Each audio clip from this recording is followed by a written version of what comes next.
आलोक जी। देखिए, एक अरसे तक हमारा वोट ये हासिल करते रहे। उत्तर प्रदेश में 4 बार समाजवादी पार्टी की सरकार आई, 4 बार बसपा की सरकार आई। किसके नाम पे सरकार आई? दलितों का वोट हमको चाहिए, पिछड़ों का वोट हमको चाहिए।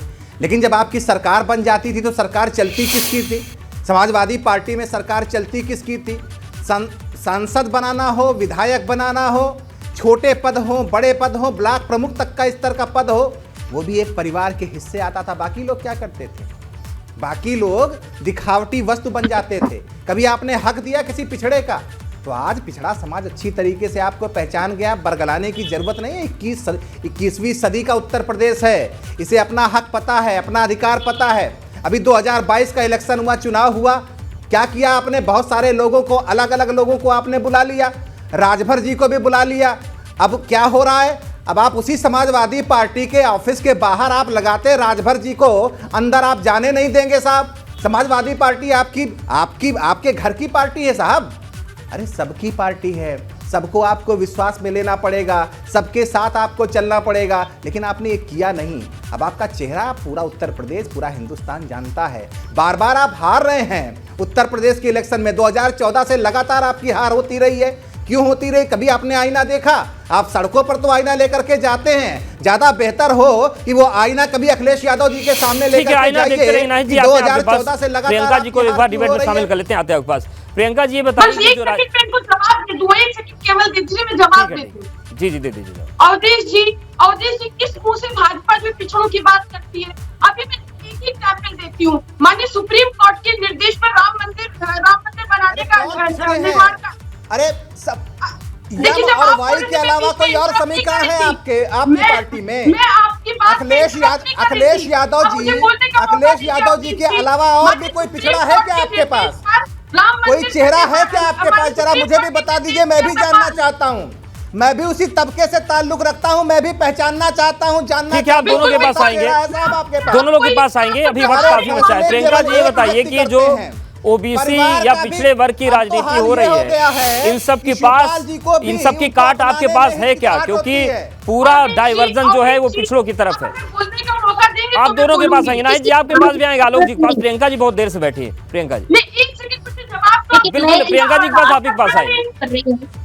मैं अवधेश जी सिर्फ इतना कहना चाहती हूँ कि ये देश संविधान से चलता है। जैसा कि आपने खुद इस शब्द को, इस वाक्य को कोट किया, तो इस देश का संविधान से चलता है। संविधान ने हमें आरक्षण की व्यवस्था दी। तो अगर हम उस आरक्षण को मारने की कोशिश कर रहे हैं, अगर हम ठीक है, प्रियंका जी संपर्क करेंगे उनसे, कुछ उनका कनेक्शन नहीं मिला। प्रियंका जी आपको आवाज आ रही क्या? जी मुझे आपकी आवाज आ रही है। जी अपनी बात पूरी करिए। मैं कहना चाहती हूँ कि अगर आप जो ओबीसी है उसका राजनीतिक अधिकार छीनना चाहते हैं तो आवाज उठाएगी कांग्रेस पार्टी, क्योंकि कांग्रेस पार्टी संविधान में विश्वास रखती है।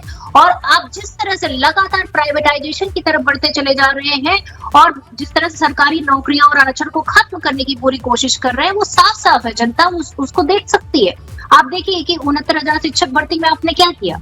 हर जगह आप यही कर रहे हैं, क्योंकि आप उन लोगों का अधिकार, उन लोगों का जो संविधान के द्वारा उनको अधिकार मिला है और जो राजनीतिक अधिकार उन्हें मिलना चाहिए, जो राजनीतिक उत्थान उन्हें मिलना चाहिए, क्योंकि राजनीति में जब तक आप किसी को उत्थान नहीं देंगे तब तक उसका विकास नहीं संभव है। और आप सबका साथ, सबका विकास की बातें करते हैं जो सिर्फ खोखली बातें हैं।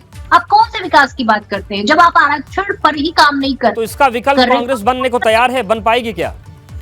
5 साल के समय में आपने काम नहीं किया। आप व्यापारियों के दुश्मन हैं। आप देखिए किस तरह से जीएसटी के कारण लोगों को अपनी शटर बंद करके जाने पड़ रहे हैं। जी क्या कांग्रेस विकल्प बनने की स्थिति में है यूपी में?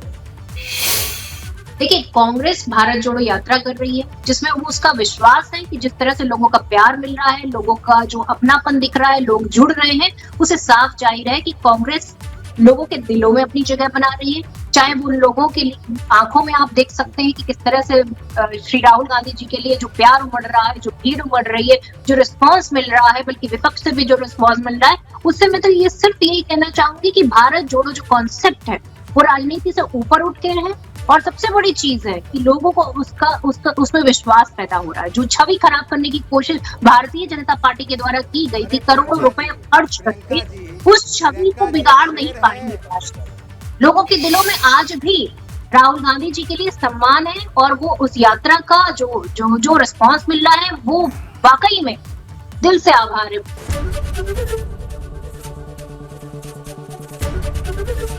एबीपी गंगा, खबर आपकी, जुबान आपकी।